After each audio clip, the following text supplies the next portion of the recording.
ஸ்ரீகாளஹஸ்திக்கு பின்னால் உள்ள ரகசியம், அங்கு சுயம்புவாக எழுந்தருளியுள்ள சிவலிங்கத்தின் மீது வெயில் படாமல் ஒரு சிலந்தி வலை பின்னியதாம்.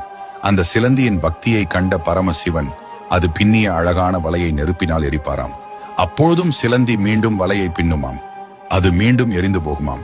வலை பின்னி பின்னி சோர்வடைந்த சிலந்தி அந்த நெருப்புடன் போராடி தனது உயிரை தியாகம் செய்ததாம். அதன் பிறகு ஒரு பாம்பு தினமும் நாகரத்தினங்களை கொண்டு அந்த சிவலிங்கத்தை வழிபட்டதாம். சிறிது நேரம் கழித்து ஒரு யானை வந்து அந்த ரத்தினங்களை அகற்றி நித்திய தீர்த்தத்தால் அபிஷேகம் செய்து வில்வ இலைகளால் அர்ச்சனை செய்துவிட்டு செல்லுமாம். மறுநாள் காலையில் வந்த பாம்புக்கு ரத்தினங்களுக்கு பதிலாக வில்வ இலைகள் தென்பட்டன. உடனே அந்த பாம்பு இலைகளை அகற்றி ரத்தினங்களால் பூஜித்து விட்டு சென்றது. மீண்டும் சிறிது நேரம் கழித்து வந்த யானை அந்த ரத்தினங்களை அகற்றி வில்வ இலைகளால் பூஜித்து விட்டு சென்றது. மறுநாள் காலையில் வந்த பாம்புக்கு ரத்தினங்களுக்கு பதிலாக வில்வ இலைகள் தென்பட்டன. இதனால் கோபமடைந்த பாம்பு யார் இப்படி செய்கிறார்கள் என்று தெரிந்து கொள்ள அந்த சிவலிங்கத்தின் மறைவில் காத்திருந்தது.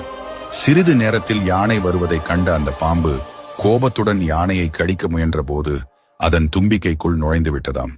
அந்த வலியால் யானை தன் தும்பிக்கையை அருகில் இருந்த பாறையில் மோதிக்கொண்டது. அப்போது அந்த யானையும் அதன் தும்பிக்கைக்குள் இருந்த பாம்பும் இரண்டும் இறந்தன. அவற்றின் பக்தியில் மகிழ்ந்த சிவன் சிலந்தியையும் யானையையும் பாம்பையும் தன்னுள் ஐக்கியப்படுத்தி கொண்டு அந்த 3 பெயர்களையும் இணைத்து அங்குள்ள ஆலயத்திற்கு ஸ்ரீகாளஹஸ்தி என்று பெயரிட்டார். ஸ்ரீ என்றால் சிலந்தி, காள என்றால் பாம்பு, ஹஸ்தி என்றால் யானை. இதுவே ஸ்ரீகாளஹஸ்தி பெயர் காரணம். ஓம் நம சிவாய.